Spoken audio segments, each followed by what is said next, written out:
खुलुमबाय स्टुडियाव दं आं भाग्यश्री बसुमतारी। मोनसे गोजोनथाव खौरां।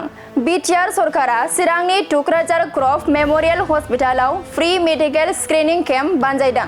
बीटीआर सरकारनि बानजायनायाव फैगौ 5 एप्रिलाव फुंनि 10 रिंगानिफ्राय बेलासिनि 4 रिंगासिम टुक्राझार क्रफ्ट मेमोरियल हस्पिटालाव ओनसोलनि रायजो राजाफोरखौ बेसेन नाङाजासे सावस्रि नायबिजिरनाय जागोन आरो बे मेडिकेल स्क्रिनिं केम्पआव cancer, malaria, kidney, typhoid, TB, child specialist, मेगन, खोमा आरो हाथाइनि बेरामफोरखौ नायबिजिरनायजों लोगोसे गायनोकलजी एबा आइजोफोरनि देहायाव सोमजिनाय माखासे जेंनाफोरखौबो नायबिजिरगोन।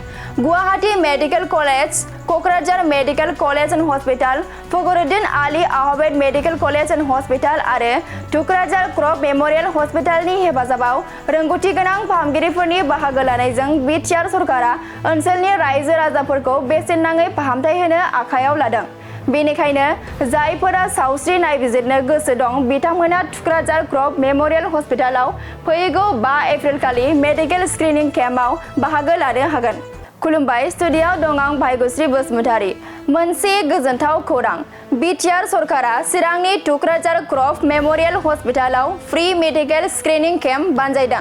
बीटीआर सरकारनि बानजायनायाव फैगौ 5 एप्रिलाव फुंनि 10 रिंगानिफ्राय बेलासिनि 4 रिंगासिम टुक्राझार क्रफ्ट मेमोरियल हस्पिटालाव ओनसोलनि रायजो राजाफोरखौ बेसेन नाङाजासे सावस्रि नायबिजिरनाय जागोन आरो बे मेडिकेल स्क्रिनिं केम्पआव cancer, malaria, kidney, typhoid, TB, child specialist, मेगन, खोमा आरो हाथाइनि बेरामफोरखौ नायबिजिरनायजों लोगोसे गायनोकलजी एबा आइजोफोरनि देहायाव सोमजिनाय माखासे जेंनाफोरखौबो नायबिजिरगोन।